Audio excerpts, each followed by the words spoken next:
Now get ready for Watching Weird, your ultimate destination for mind-bending movie reviews and recommendations. From hidden gems to cult classics, we explore it all. Hosted by storytellers and cinephiles Alan Gamboa, Scott Baker, Rich Restucci, and Hadley Thorne, with a special shout out to Landis Aldana and Alan Lasseter for their incredible support that help us keep the lights on at Weird. Now grab your Coke, popcorn, and tinfoil hat, and let's get weird. Let's Hey, get weird. Hey, we're everybody. figuring some things out. Woohoo! Well, you're stuck with Rich and I again tonight.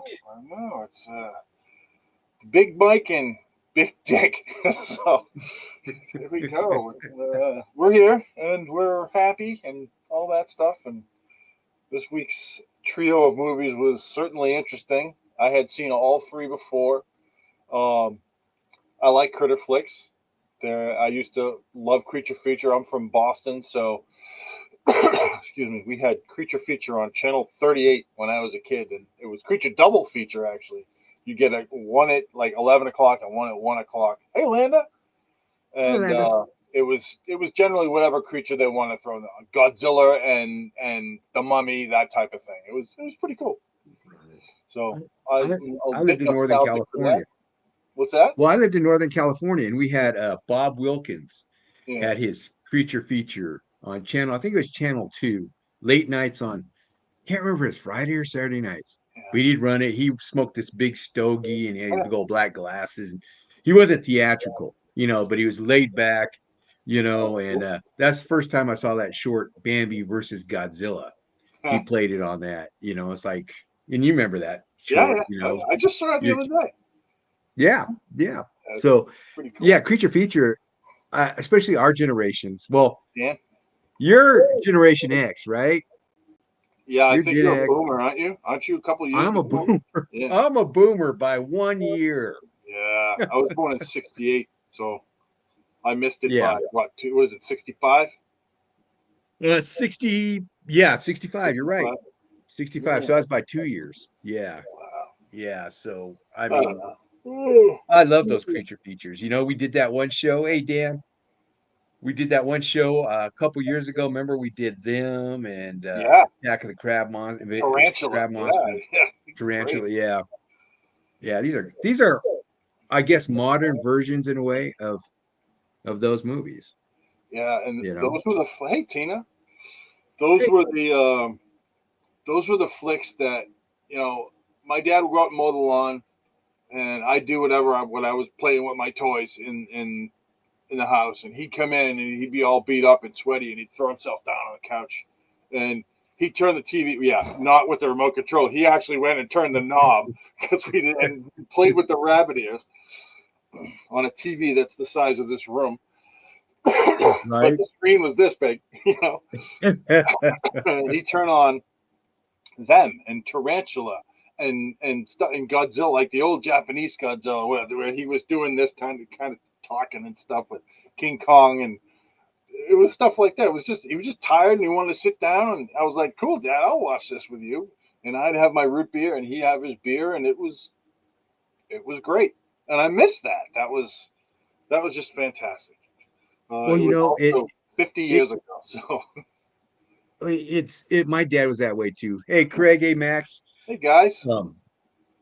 My dad had a motto or a saying or whatever that every movie should be seen, at least given a chance, and I don't share that. I've never shared that with him, because I never shared that ideology, because there's plenty of movies I've seen that I probably shouldn't have seen or don't want to see, or should never be seen.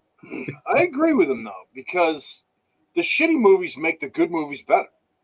I mean, if you've got two movies and one's absolutely a sack of shit, it's just garbage, like Velocipaster, right? Oh, and then you've got something like The Relic. Not the best thing in the world, but it was really good. I like it, and I know you like it. But so I guess we don't have to cover that later. But like the masses, the people, kind of right in the middle. Let me just jump into that right now. Why don't you? Oh, I'm sorry. Why don't you just do that? I will. Why don't you just do it? Just do it all. Our three flicks this week are The Relic, Alligator, and Anaconda. And I'm going to do The Relic now. I wrote up a very short, excuse me, very short little write-up on it. Filmed in the Chicago Field Museum, 1997's The Relic was a flop of a monster movie. Starring Tom Sizemore, Penelope Ann Miller, James Whitmore, and Linda Hunt, and a bunch of other people that you know, but I don't know their names. You've seen them in a bunch of other things. The Relic made $34 million on a $60 million budget. Now it's got a cult following, and people love it. But back then, it didn't do too well. Other than with Siskel and Ebert, they really liked it. Based on a Douglas Preston novel, this film starts with a biologist visiting an indigenous tribe in South America. Little does the biologist know that the tribe poisons him with a fungus that mutates their enemies. In the shocking turn of events, the biologist returns to his museum in Chicago and turns into a big lizard. The lizard goes on a rampage, ripping off heads of his victims for the hormones contained in the juicy hypothalamus. The very large, four-legged, wheezing critter must be pretty smart because an army of cops can't find him hiding in the museum or the tunnels that every good, creepy museum should have. And this is not a little creature, it's a big creature. Tom Sizemore tries to kill the lizard, but he gets knocked away by its tail, so Penelope Ann Miller steps in and blows the critter up. Yes, I said blows the critter. That's probably not what she did. She blew him up. This flick actually has some decent Different special movie. effects. Yeah, right. And I really like the creature. You don't get a lot of four-legged beasties anymore because everybody's scared of the two-legged variety, especially creepy kids. Go figure. Regardless, this creature is pretty cool with his mandibles, big tail, and the ability to climb walls. All done by epic creature dude Stan Winston. Most people think this flick is meh, but I liked it. Not going to win any Oscars, but it held up pretty well, and the museum was a great backdrop for the flick. Now, normally I say, what do you guys think? But Alan, it's just you and me, so what did you think? You a big fan or no? I love the books, The Relic and the Reliquary. Yeah. I love the books. Books are great. I've got two bones to pick with this movie. Mm-hmm. The darkness, how dark it was watching it. And they excise one of the main characters from the books. They don't have him in there at all. This FBI agent Pendergrast, which figures out in these two I think Lincoln Child and Douglas Preston are the guys that wrote the book.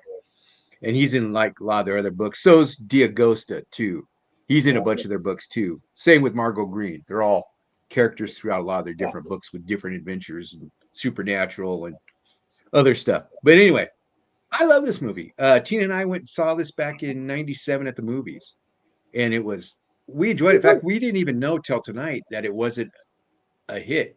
Because Tina's like, why didn't they make a sequel to it? Because The Reliquary is a sequel in the books. And so I looked up the budget like you had there, and it's like, okay, it didn't make back, its money. Yeah. And I was surprised because it's a solid movie. Yeah.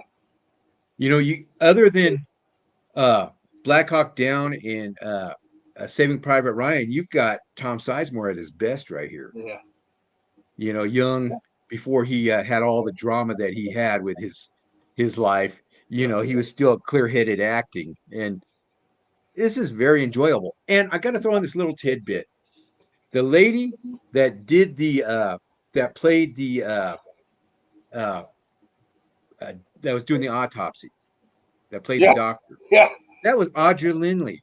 Yes, she's been from around. The Ropers. That was Mrs. Roper. Yeah. From the old Three's Company series and the Roper series, and she was great. But this was her last movie. Last movie she did. She died. She passed away shortly after this. And hey, Bethany, another tidbit is James Whitmore, the great James Whitmore. He played the doctor in the wheelchair, Dr. Frock. They were married, and they hadn't spoken in 18 years before they made this movie. But they were actually married at one time, and they're divorced. So just kind of some weird tidbits.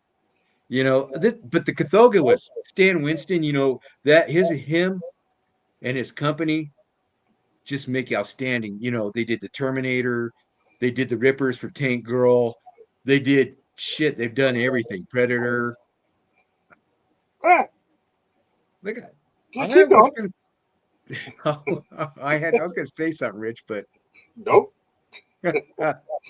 You can probably reach into my mind and figure out what I'm Yeah, saying. I got you. Yeah, But look the it up. Cthulhu is great. They did a great freaking job with the Cthulhu, the special Yeah, effects on that. That thing looked big.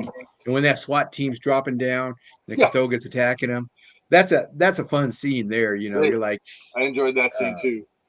yeah, It it's pisses just me great. off a little because they're not just like hanging; they're on cables and get them right up, and they know what they do. And you don't jump into a situation where you don't know what's going on, especially when somebody says there's a big ass creature in there killing everybody. You know what I mean? Yeah, You kind of look down in there with your high powered rifle and go, "Oh, hey, look, bada bada bada." And that said, I liked when the thing climbed up the wall like that, and it just chopped the guy in half. It was really well done. yeah, So, that was, when they pull him up, he's like, hey, get me up. And then you can see him the moment he gets chomped in two, on his yeah, face, he goes slack.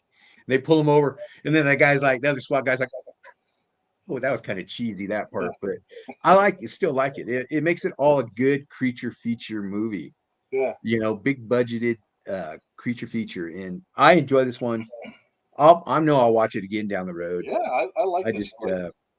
it's a good one to watch, and the acting and like the guys that play the cops, Hollingsworth, Clayton Roner from She's the Man, Yeah, um, the dude from 16 Candles that plays the oily yeah, bohunk or yeah, whatever. yeah. John Kapelos, I think is his name, and his partner, those are all great little characters, and then of course, most of those guys get killed. And you kind of feel something for it when they get killed because you like Yeah, those characters, you exactly. know. So the writers did their job and the actors did their job on that. There's good acting in this. There's Yeah, good it's acting in really this. good acting. The only, Yeah. the only, the only crappy acting I thought in this was exactly what you just said. When they pulled the guy out and it's half a guy, and the other guy goes, "Ah!" Yeah. Yeah. Dude, That take was some lessons. yeah. No, that's Everybody else did great, but that guy was a little bit too much. But they might have put that in there just for that, though, too, because you got a director and he sees that and he's like, "That's terrible," but we're keeping it. That type yeah. of thing. Yeah. No, it's a good Bethany there said it's a feel good Yeah. creature feature. It is. I mean, you know, um Well, it's I always think go oh ahead. go ahead. No, no, I you're was gonna fine. say I think it ends a little abrupt, but Agreed. And I was just gonna kind of go into that. I was gonna usually it's like the big strapping lad that steps in. He's like, "I'm gonna save the girl," and he ends right. up killing the creature, and they go smooching right off into the sunset. But this time he just get freaking knocked right away, and she's like, "I'm gonna blow you up." So she knocks over pretty much every liquid in the entire museum, and then throws the lighter down or whatever she did, and jumps into the vat of whatever the hell that gooey crap is and shuts the thing. It's supposed to get rid of the flesh on body or make the body soft so the beetles will eat it. I can't remember. But she gets not dead when the creature gets all blown up. So it was pretty good having the strong female lead as the actual hero. I like that. Yeah, no, that was good. That was a good turn, especially, 97, Clark, you know. yeah, Hey, Clark. Um, but yeah, no, this is a fun movie. I recommend it. I really do. And if you don't like it, there's something wrong with you. yeah, I agree. Also, if you haven't seen it by now, it's from 1997. Come on, it's 40 years old. Yeah. Oh, 07, It, 17, 20, yeah, 38 years old. it's So yeah, it still holds up. Really, yeah, it I does. like it. I mean, the effects are still good, you know. So it does hold up. That's funny, Dan, because I had Dan says, remember the computer that had the car crash soundbite? I had that as my text tone for a while. So I, I'm sort of a latecomer to cell phones. I didn't have one until probably 2 years ago. But there was a guy when my job was in the last place, we actually moved. He had that on his phone as well too, and he had to pay for it. I remember he had to pay Oh, for ringtones, and I was like, dude, why would yeah. you pay for that? But I guess a lot of people did. A lot of people paid Yeah. for ringtones. So I thought that was cool. What would you rate this one, big man? I would actually give it a 4 out of 5. It's and that's a solid 4, It's Yeah. it's a movie that especially if you like monster movies, creature features, you should see it. Definitely. Agreed. I'm going to give it a 4.1 just to outdo you because for every reason you just said, it was great. It was good. And anybody in the Peanut Gallery, if you haven't seen it, shame on you. Go see this movie. I mean, it's not going to change your life, but it's pretty good. And read, if you haven't read the books, you should really read The Relic and The Reliquary by Douglas Preston and Lincoln Child. They're really Yeah, good. I absolutely will. And you said, are there more books other than those two? Yeah, there's more books that follow DeAugusta, Margot Green, and the FBI agent that they left out of the movie, Pendergrass. Yeah, different kind of things happen. They have one with the Anastasi. What's that native tribe up there in the Southwest? Is it the There is a tribe Anazi? called the Anastasi. Yeah. Yeah, it with their how they disappeared, and it's just interesting. Just some of it goes supernatural, some of it goes crime. So Right. they're fun reads. How Definitely. close to the book is the movie? It's pretty close. Yeah. It's pretty close, but there's, like I said, you have that whole character that they got rid of, and he's kind of like an X-Files type of guy. Huh. And he's, it's, so the things dealing with the FBI agent are really doesn't impact the movie, but it would be more interesting if he was in it. And All right. DeAugusta would have had somebody else to play off of besides his sergeant that he had. So it's better though. It is better, I believe. More is explained and just more deaths and stuff. So, All right. but this Yeah, is a I'm going to good give that movie. a try. Yeah, I think if you like someone took one of your chaos theory books and made it into a movie like this as well as they did with this one, I think you'd be happy with it. So I think those guys were happy with Agreed. the product that they came Yeah, out with. yeah. It's too bad it was a flop because again, it's worth every minute of watching it, especially for the guy going no, and the guy gets cut in half. Ah! It's just And it moves so fast. terrible. Yeah, It doesn't really drag. face. Yeah, because a lot of times they'll drag, but the investigation just pops, and Yeah, and I so mean, there's more than just the museum. My my review left off as a whole section before the museum where they're on the boat, but you don't really see what happens on the ship. The ship kind of does it does a Demeter. What was the name of the Demeter? Demeter, the Yeah, Demeter, yeah, the Dracula boat just kind of yeah. ship just kind of they pick it up, bring it in, and they was like, oh my god, there's a bunch of dead people on here. Oh, missing their hypothalamus with their heads ripped off. What could it be?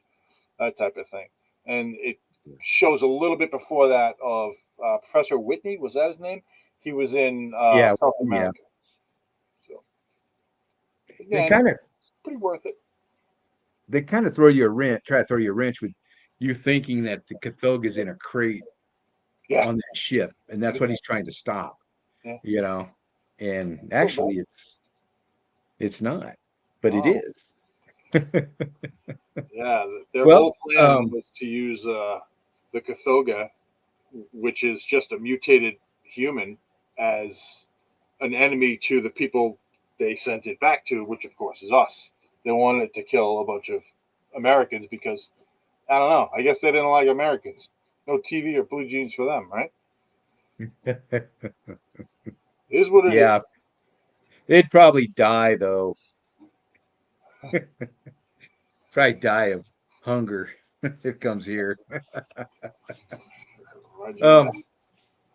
any more to add, Rich, on this No, one? I'm good. We can move on to your film if you would like. All right. Mine is 1980's Alligator. I love this movie. I was like 16 when it came out, and I enjoyed it immensely.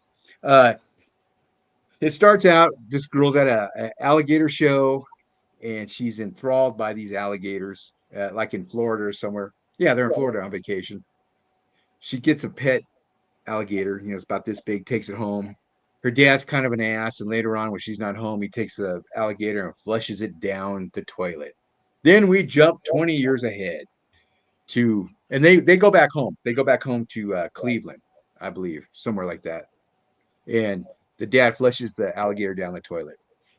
So we jump ahead 20 years, and this evil pharmaceutical company is doing hormone experiments, and they're using a lot of dogs, and they're getting them from a pet store, and also a guy that owns a pet store, the great Sidney Lassick, who plays a creep like no one else can play, is Cheswick, stealing dogs. Huh? Mr. Cheswick from One Flew Over the Cuckoo's Nest. Yeah, that guy can play a creep like Yeah. nobody else, or he used to. But so he steals dogs. They inject him with these hormones. This company does. Slade, I think, is the name of the corporation. And these dogs get big, but it's killing them. So they have to get rid of the dog's bodies. So they throw them down the sewer. Well, guess what's down in the sewer? That girl's little alligator. And for as long as this company's been throwing these hormone treated dogs down into the sewer, the alligator's been munching on them. And guess what?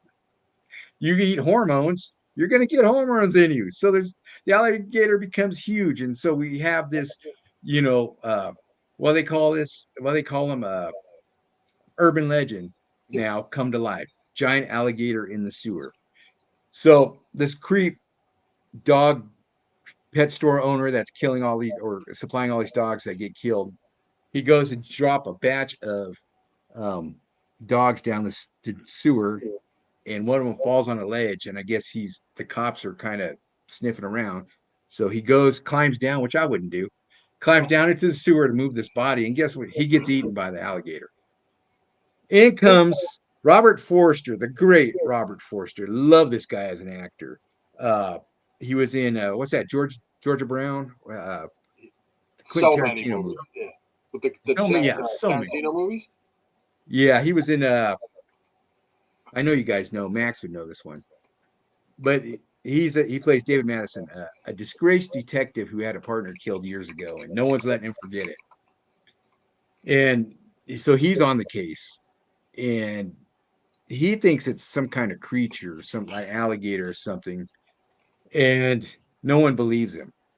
So he goes down with his partner, Perry Lang from The Big Red One and a bunch of 80s movies. Guy should have been bigger than he was, but he kind of disappeared into directing. They go down into the sewers, and his partner gets killed by this alligator. And he's telling everybody it's an alligator. No one will believe him. And he gets harassed by this reporter, Bart Braverman, from the TV show Vegas. And Bart Braverman this reporter goes down to the sewer, and he gets killed by this alligator, but he films his own death on his camera. And now everybody believes it's an alligator. So they send SWAT teams down there. The alligator escapes, wreaks havoc, even eats a little kid. Something you don't see in movies now. These kids are having a birthday party, and the alligator's waiting in his pool. And this alligator's what, 20 feet long? Something like that. It was like 30 feet long, I think. It's big. 30 feet. It's huge. And it's just, now it's lagering in this pool. These kids are having a party at night, and they take this one kid, and it's a pirate themed party, and they walk the plank on the diving board, and they throw him in the water. But before they throw him in the water, the kid sees there's an alligator down there. He screams, and the alligator eats him. And you never see that in movies anymore. You know, kids, they kind of spare or they're off screen. But this one, nope, he eats the kid. So the mayor, Robert Forster, gets fired. He hunts the alligator with a herpetologist or something like that. Yeah. But she's the one that originally threw the alligator or had alligator. It was her alligator when she was a kid. Now she's grown up. They go down there and they hunt the alligator. They end up killing the alligator, but boom, someone else fleshes an alligator down. It's like Jaws, but with an alligator. And it's B movie, definitely a grindhouse B movie sensibility about it. Definitely. This movie doesn't pretend to be anything that it's not. The acting in it, actually, for this movie, is pretty decent. And Robert Forster carries it off really well. If you haven't seen any movies of Robert Forster's in the 70s and 80s, you're missing out. This guy was a gem. He just passed away. Yep. he played Tim Allen's dad on the last show that Tim Allen had. I think that was the last things he did, but I love this movie. He's in The Wolf of Snow Hollow. Oh, that's right. He's got a little. That's right. He played the sheriff. Yeah. That's right. That's right. And he gets killed in that, right? Yeah, I think he does. Yeah. I think he does, yeah. Or he dies in that. But this movie, even though it was made in 1980, still holds up because of what it is. I mean, it's nice. Oh, I forgot. You had Henry Silva, the great villain from the 70s and 80s movies, playing the Great White Hunter. Yeah.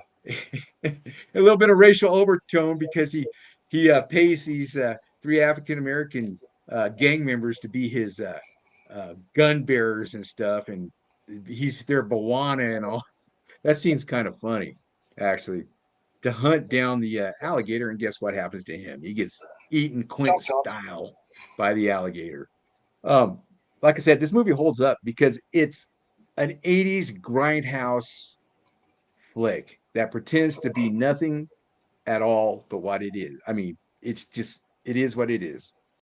And if you saw it back then when you were a teenager or even younger, you really probably enjoyed it. It moves fast too. There's really not very many parts that drag on.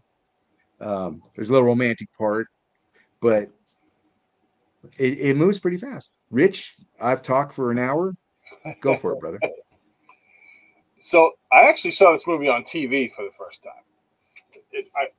I didn't see it in the movie theater. I had seen it on. It was just like one of those, like, I don't know, Sunday night or Friday night movies or something like that. And I thought it was good. I thought it was pretty good. There was a lot of special effects at the time, and I'm like, excuse me. It could have been a little better, blah blah. I just watched this movie last night, and I freaking loved it. It really brought a lot back for me. A lot of stuff came out, and I'm watching the special effects, and I'm like, they're not bad. They're actually not bad at all. And there were definitely a couple of scenes where they had a big alligator, like a real alligator, walking around, and they must have done whatever they did, their Photoshop, whatever the movie is called, they inserted into the sewer like that, and it was really cool. And some of the alligator shots where they have the thing's mouth open, just phenomenal, really well. A lot of people got eaten, and it's quite a bit of gore for 1980? 1980, yeah. It was quite a bit of gore for then. And there's just Henry Silva goes pretty badly. He gets chomped pretty badly. The kid, there was actually quite a bit of blood when the kid jumped in the pool too. When he fell in the pool, that was a little bit more vicious. This movie actually took a lot of shit because of the kid dying and because of the dogs. People don't like it when you kill dogs. I mean, you didn't actually see any dog murder. There was none, and I don't think the alligator actually ate a live dog. I think they were all murdered. The dogs were all murdered by the evil pharmaceutical company there. Yeah. But the acting on Robert Forster, always fantastic. The guy's a sublime actor. He's great, and the other leads, excuse me, the police chief. Oh yeah, Michael V. Gazzo. Yelling police chiefs. They're always yelling all the time. Always yelling. You saw that in the 80s, and he did really well. I can't remember his name, but he played a lot of like Italian low rent gangsters in like the 70s. Yeah, and he did a pretty good job. Henry Silva's Henry Silva. I always liked him. Yeah. Always a great villain. Fantastic. This movie does hold up. Again, I saw it when I was younger. It was okay, and this time I saw it, I really enjoyed it. There were a couple of utterly ridiculous scenes, like the mayor banging on the limousine to get let in. And he's looking back, and the alligator's like in Connecticut. He's way down there, and then he's banging on the alligator's a little closer, and he's banging, let me in, and the alligator's on top of him, and he's like, should I run or should I kill? I'm going to keep banging on this thing, so the alligator eats him, right? And then the alligator proceeds to use his tail to smash in a limousine and kill the guy that's inside the limousine, who ended up being it, but you wanted him to get killed anyway. But I wanted him to get eaten. But and then the only other thing that I took umbrage with was when the alligator broke up out of the street by the manhole cover. And I was like, if he can do that there, why couldn't he do that to Robert Forster? 2 other times. Yeah. And the Robert Forster's partner that got eaten, the blonde kid, he was in the movie Spring Break. He was in a bunch of other flicks. Yeah, that's right. But he was in that movie. And who was the female lead, the herpetologist? Who was that? Who was she? Robin Riker, and that was that was her first movie. And I don't know. I know the name is familiar because I've seen it on tons of movies. She's familiar. And I look at her and I see that I know her face, but I can't think of anything she's been in. She was it says here Buff. She's in Buffy the Vampire Slayer, the Glades, Justified, a lot of stuff. But I know I think she did a lot of movies like in the early 80s, But that hey Doc, Landa's saying about the brows on Michael V. Gazzo, who played the chief. Yeah, that dude. But you're right. He always played like a mafia guy, a police chief, whatever. He's always great too, because just the same character and everything, Yeah. Yeah. This film is it's again, it's not going to win any Oscars, or I guess it didn't win any Oscars at the time. But it's totally worth watching. It's something. It's one of those iconic B-80 movies, creature type of thing. And again, everything about the film was pretty good. There were a couple, like the scenes I mentioned, were kind of meh, but everything else was really good. And I will rank this high. You want me to rank it right now? If you want, go for it. Let's do it. I will give this a 3.75. I think it was really good. I liked the Relic better, but this I think both of these two movies are better than the last movie we're gonna do, which also wasn't terrible, but it is what it is. What did you think? I'll give this one a 4, just because. Well, I would rank it 3.5, but nostalgia. Going to the movies with my buddies to watch this, and we were like, oh yeah, and Robert Forster, he was a favorite of my dad's. Yeah. So, I have always liked whatever he's been in, and I like, he's going to work. He's got his, he's a detective. He's got holes in his t-shirt, and it's like, and then when he's having the date with the scientist lady, and she goes, "You're the kind of guy I'd imagine this is what your apartment looks like," when he's got I think he's got the pictures of a exotic nightclub or something on the walls, and a fold out bed that he's got a blanket over or something, just looks, He had a bottle of soy sauce on the table. Yeah.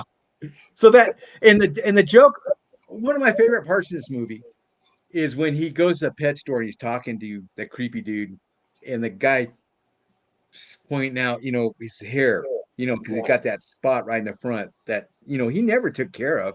You've seen him throughout his career. He always had that receding part. He never messed with it, and he kind of brings that up, and, Robert Forster's like, and then the desk sergeant says, you could get that taken care of, and he's like, what, go to the bar, go to Stylist, she can whip it up, those two things to me were really funny. I like dialogue like that, where it's just realistic, you're not, stilted where you're talking about the alligator or whatever.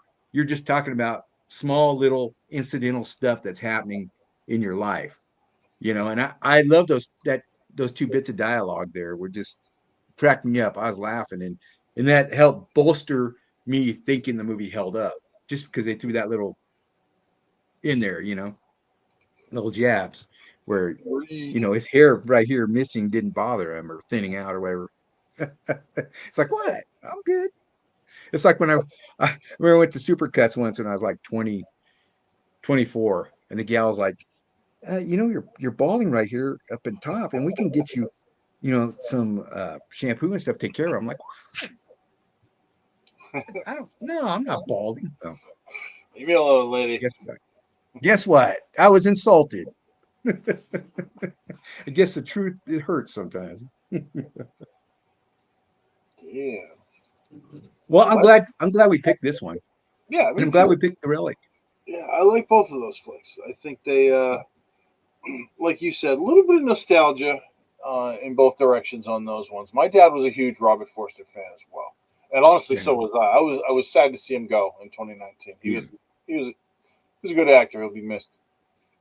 Well, here's a bit of trivia. Max said that he played the guy that made Walter White disappear and stuff and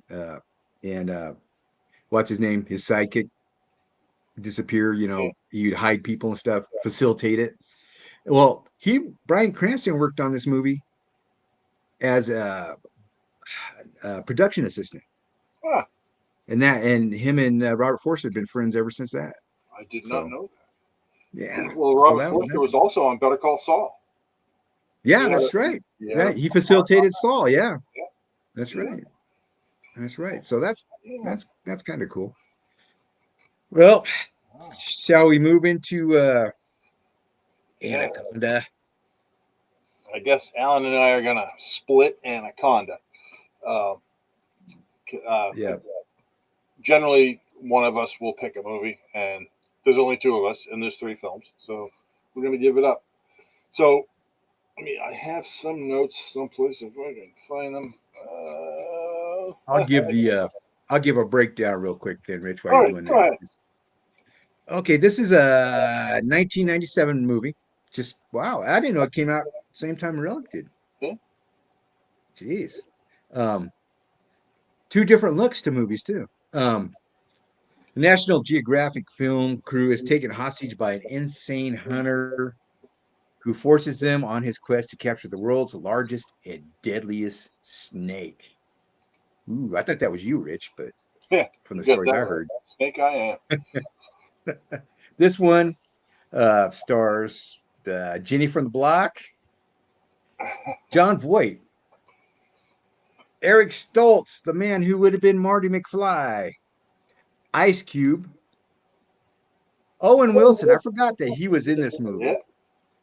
And let's see, Carrie Wurr. She used to host like one of the MTV What? shows right back in She's the on day. Sliders.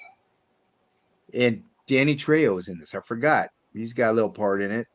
And this dude named Jonathan Hyde, who plays the like the science professor, whatever on it. And he always plays that same kind of character in every movie if you've seen this guy before. But it's got an eclectic cast, really, Does. for this movie. And yeah, and Max says John Voight's crappy accent is hilarious. And it is. It takes away from the movie. But Rich, I'm going to defer to you now, since you got your notes. Yeah, I can't find them. So this is another one of those wasn't ever going to win an Oscar type of movie, and I think the actors that were in it, they did it for the money. They didn't do it to further their careers really, but I think that it did help their careers. Jennifer Lopez, that's who it is. But like Kari Wurr and Owen Wilson, and even Ice Cube, they actually did pretty well in this flick. Yeah. They did okay. I don't think this movie is as good as either The Relic or Alligator, but I didn't hate it. You know, I think when it came out, I don't know if it was a box office hit or not. I don't remember, but looking at this cast versus looking at the Relics cast, I can see more people gravitating to this film than that one. Yeah. Um, and John Voight's a big name. Jennifer Lopez is Yeah. a big name. So they carried it pretty well. And like Max says right here, John Voight's crappy accent is hilarious. Babies, babies. I agree. I think that there wasn't any need for that. They could have written him in as something else, but he was this. Was he Venezuelan? I can't remember. He was some I South forgot. American Yeah. country. He represented the country, and he was this crazy guy, and he wanted to catch the snake. He wanted to catch it, kill it. I can't really remember if he wanted to kill it, but I think he wanted to catch it. And so the whole story is this group of documentary people on the boat, and the boat's traveling, chugging along through the Amazonian rainforest there down the river, and the Anaconda, who is some kind of god really to the Amazonian people, is just picking them off one by one. Just straight up murder them. And there's this one scene where John Voight gets eaten, and you see the Anaconda's mouth open up like that, and it just goes, it goes right over John Voight. That was pretty stupid, but at the same time, kind of cool. It was one of those things. There was a lot of this movie that I did like. I'm a big Carrie Wyrd fan. I absolutely love her. Always have. I think she's very pretty, and she's got this attitude that I just like. Owen Wilson, same thing. Owen Wilson, great actor. They didn't have huge parts in this, but I think Owen Wilson. I think his best acting part of this was when the snake swallowed him, and the snake's swimming away in the water, and you can see his body in the snake. Or when it ate him, he goes, "Whoa, whoa!" Hey, So yeah, this was. talk about. Oh, sorry, go ahead. Oh, I was going to say, add to your John Voight talking about his crappy accent. He was doing Inigo Montoya from the Princess Bride. That's what it says. He based his character on Inigo Montoya. That doesn't surprise me. I like it. I like Inigo Montoya's character better. Yeah, but this flick is basically John Voight steering these people wrong in the jungle, trying to get what he needs, and then he kind of takes them hostage, and they just die one after another, and he doesn't really care who dies as long as he gets what he wants.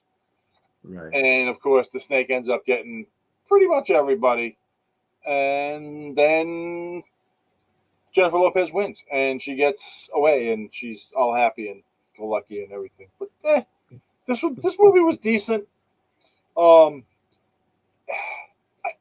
Like I said, I don't know what the budget was, but I'm guessing it was more than The Relic. Same year, 1997, another B flick. That's about all I got. You got anything to add? Well, Rich, you talked about the box office. I looked it up. Budget was 45 million. Mm-hmm. It grossed 136 million There you worldwide. go. So Yeah, it did have an advantage significantly better on than The Relic. yeah. And there was a bunch of people up for John Voight's role, a bunch of other good actors, and that probably wouldn't have channeled Inigo Montoya. And that was a weird choice. Chris Farley was offered to play Danny Rich in this, and he was interested in doing it, but he was making Beverly Hills Ninja at the time. So Isn't Ice that Cube weird? got the role. Yep. Yeah. Can you see what a different movie it would have been if Chris Farley was in it? I mean, I would love to have seen that, Yeah, it would have been Chris Farley interesting. wasn't Although, in enough. I got to tell you, I'm a big Ice Cube in movies fan. I couldn't tell you. I know he's a rapper, and I couldn't tell you a single song that he sings. But I know pretty much every movie he's in, I enjoy. Like Three Kings, thought that was a great flick. He's in Three Kings. Yeah. You know. Ride Along's fun. Yeah. That's a funny movie. The one at the school where the teacher's gonna fight. What's that movie? Oh, I can't remember the actor. He's a wrestler, right? Or no, an MMA fighter. Who is the two teachers are gonna fight? I Is it Ice Cube that's gonna fight, and then he's gonna find another teacher, or is he the? I can't remember. That movie's I know what you mean. Yeah, it was called like Schoolyard Fight or something like that. It was some silly name, but it was actually something like that.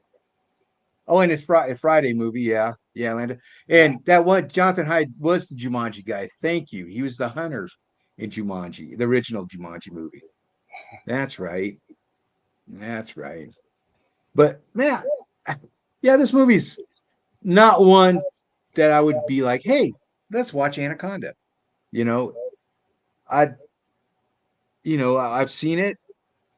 It was okay. I had something I was going to add to that. it's an okay movie. You know, like you said though, it's not the best of the bunch.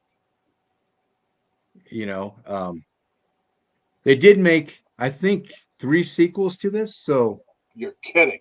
They did? Oh, well, 136 here million comes the dollars. one with Kevin James. What is Yeah, that movie? It's like School Fight or something like I that. think it is. It's something like that. Yeah, it's funny. It's really funny. Uh, gosh, somebody's had to seen it between besides you and I. Fist Fight. It's What called is it? it's called Fist Fight. Fist Fight. 2017. Oh wow. Who's the other guy in it, Rich? Charlie Day. Yes. Charlie Day is Charlie. he's sort of the nerd guy, or one of the two nerd guys in the robot movie where they fight the kaiju. What the hell is that? Yeah, Pacific Rim. Pacific Rim. He's one of the two nerds. He's the non-English nerd in that. And He talks like he's you really know, fast. Always Sunny too. He's one of the main guys in Always Sunny too. So Oh my god! Always Look at Sunny. this cast. This is the cast of Fist Fight: Ice Cube, Charlie Day, Tracy Morgan, Christina Hendricks, Jillian Bell, Dean Norris, Kumaji Nanjiani, who you'd know him if you saw him, Dennis Haysbert, Oh yeah. Luna Garcia Swiffer, Kim Whiteley, Stephanie Ware, Austin Zajura. Well, there's like big names in this flick. Well, it's a funny movie too. It's worth Yeah, it's all watching. right. It's funny. Yeah, Yeah, if you're in the it mood was for a decent. comedy, I that's a forgot good all one. those other names are in it. Yeah. Hmm.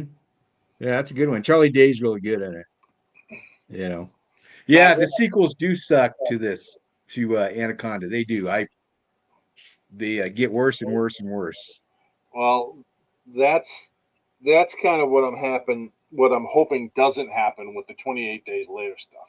Because you Yeah. made that actual comment today and you were spot on. So 28 days later, for those of you who don't know, is they had 28 weeks later, which was the sequel, and now there's going to be 28 years later, which is the first film is made and it's released. It's in June, I think it's coming out, but they're also making possibly two more with the 28 years later theme. So, and I believe one's already started to film. So the first two are definitely paid for. The third one, they're going to wait on the first two and see how that goes. But that's coming along, and I really don't want them to suck because those other two movies were pretty good. Well, yeah, I agree. I tend to be in the camp where I like the second one better than the first one. Yeah.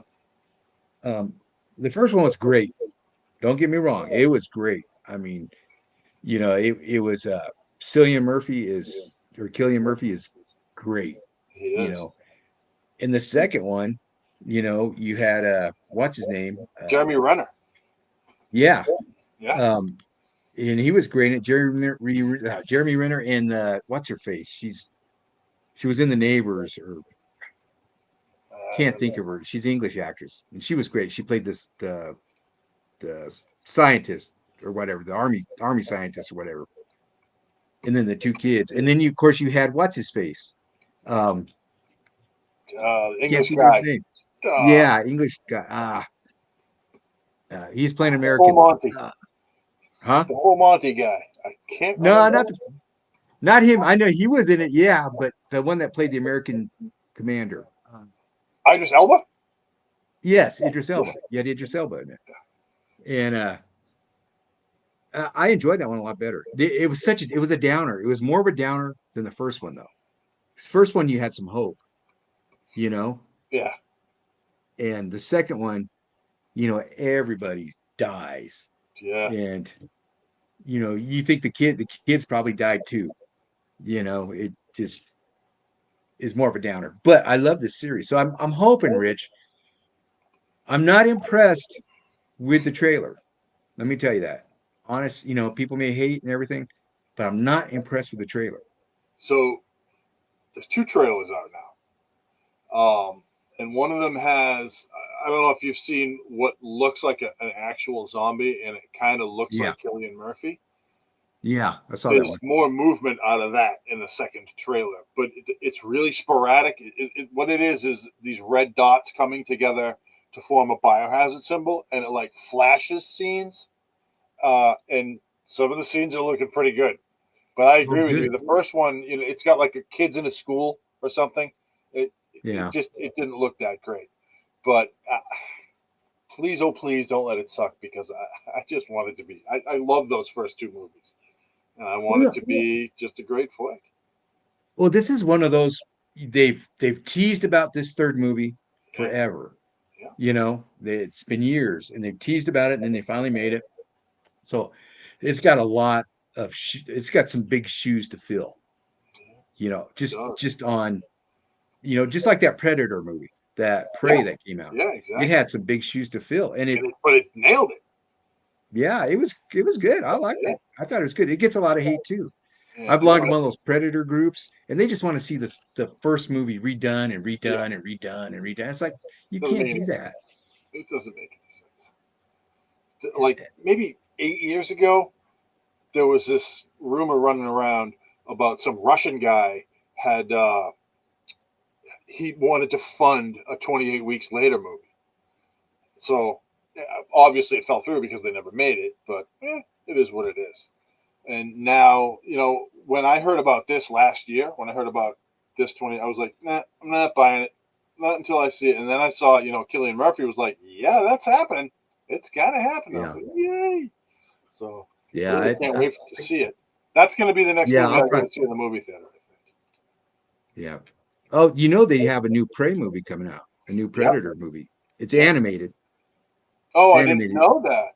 Yeah, I didn't either. And then I saw the little clip for it, and it's an animated one. It's going to be on Disney Hulu. It's Vikings. The Mindhunter girl? It's Vikings. Huh? Oh, I thought they were doing another one with what's her name? Amber Mindhunter, or they might Mid-Thunder? Mid-Thunder, yeah, Mid-Thunder. They might be rich, but I know what's coming out soon is the Viking one, and it's animated. Oh, that's cool. Yeah, I would definitely. Yeah. I'm a big Viking fan, so I will watch that. And then the Alien TV show is coming too. I hope they don't screw that up. I hope they don't either. I wish they would follow the Dark Horse comics version. That would be the way to go. They might not be able to. They might not be able to get that licensing to do that, though. I don't know how that. But no, but they must own it, right? Because they own the Predator. The Predator and the Alien franchise. They own it now, so they must be able to do that. Yeah, because the Colonial Marines, the Royal Jelly, all that rolled really good in those graphic novels. And I don't know. I don't know, Rich. I'm looking forward to it. I don't even know what time period this Alien series is supposed to be on. I think it's now. No. I gotta look it up. How would that fit in? How would that fit in, though?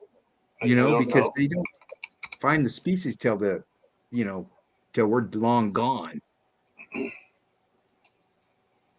New FX sci-fi horror series titled Alien Earth is set to premiere on Hulu in summer 2025. The prequel series, written and directed by Noah Hawley, explores the Alien franchise on Earth 2 years before the events of the 1979 film. So it is in the future. Oh, okay. So it'll be in the crash recovery crew who encounters a mysterious alien threat after spacecraft lands on Earth.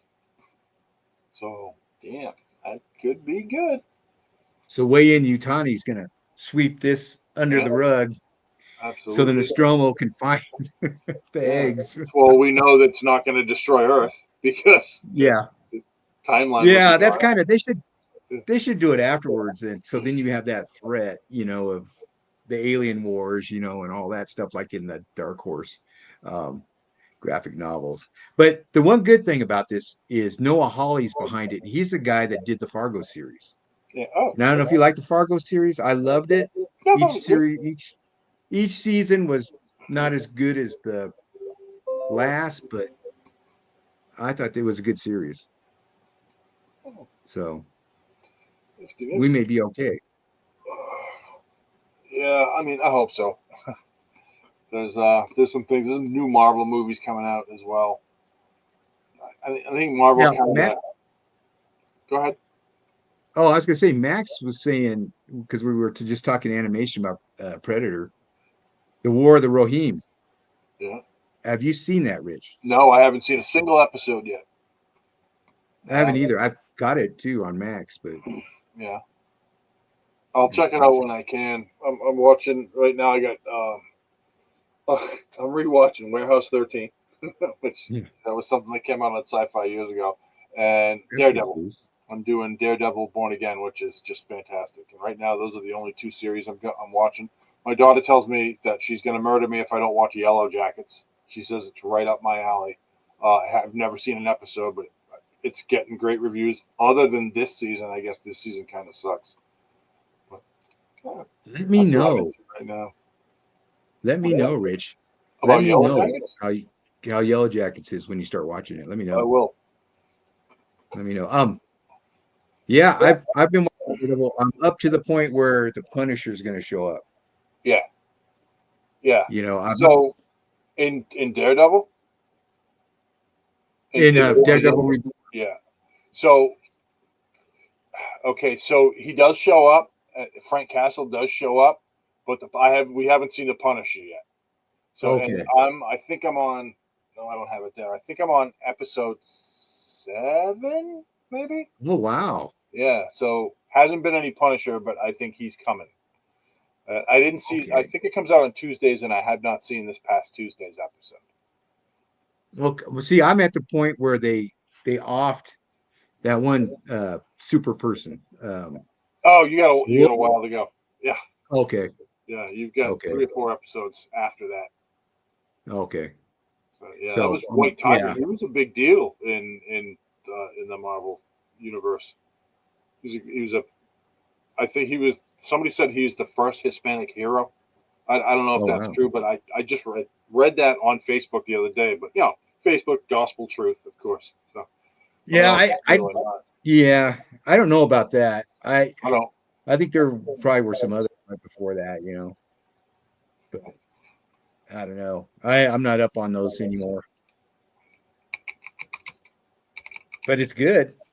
When you told me you hated the first episode a while back, yeah, I did. And you didn't say why, and then I watched it, and I watched it, and it's like, oh man, I can't believe they killed that character off. I know.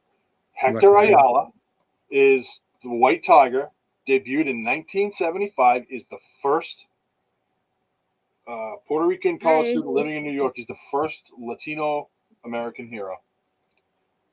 So that's actually pretty cool that he was in this. I liked it. Ooh, sorry, Kitty. Just ran my cat over with my chair. I mean, other than you, right?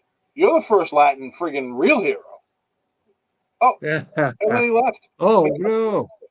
Hold on. What happened? I don't know. Can you hear me? I can hear you, but I can't see you. I see a round thing. Something happened. Can you see me now? Yellow Jacket so good. Can you see me? Oh, no. I can see you, Rich. We can't see you. I think you've turned off. Let me hit my camera again. Yeah, let me see. Oh, there we go. Oh, there we go. I called you the first Latin superhero, and you're like, ding, gone. Oh, shit, I've offended Alan. I had to change identities, man. I don't want to end up like that guy. Okay. Oh, yeah. No kidding. You want to recap tonight? Oh, go ahead, Rich. Go ahead, brother. We never rated Anaconda. Okay. Since you go ahead, you do it. I'm going to give it 3.25 for all the reasons that we stated. You know what? I'll follow with you. I'll give it the same. Just it is what it is. Not a movie that I would probably see again. Yeah. Whereas I'd watch the Relic again down the road, and Craig, and I'd watch Alligator again down the road. Yeah. Yeah, but those are pretty good. Yeah. So, which is your favorite? Then your favorite one tonight would be the Relic. Yeah, but Alligator's real close after that. I mean, they're kind of the same movie. I guess Anaconda's kind of the same movie too. But I like. So the tunnels are creepy in Alligator. They're kind of spooky. The but the alligator is not really a supernatural critter, and I tend to Yeah. lean towards the supernatural critters. Although Jaws is my favorite movie. So yeah, I did like the critter in the Relic a little more. The Cathoga is a cool character. It really is. And they carried it off so well. Stop looking at Alan's way. um, but the Cathoga was well done, and I would like to get a model of that sometime. I know they have models of them. You need to have a big Cathoga behind me or something. It would starve though if it was trying to get my hypothalamus, you know. I'll see if I can find a 3D printable version, and I'll print one and send it to you. Oh, you know what? I would love you forever if you did that. It's not that I don't already. I hear you, bro.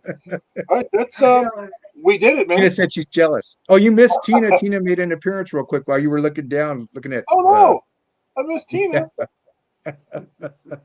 We always love her. Hold on. Here she goes. Come back. Here she goes again. There she is. Hi. She's popped in to sit across. Nice. So yeah, I think this was a fun week of movies though. Definitely better than last week. Yeah, last week was kind of slow. Yeah, it was a chore last week, I think, just because of the length of some of those movies, and definitely. That's when length sucks. Is sometimes it's movies. Agreed. Hey man, we're over. We're 101.35. Thanks for coming, everybody. I think that's going to do it for us, unless Alan has any further words of wisdom.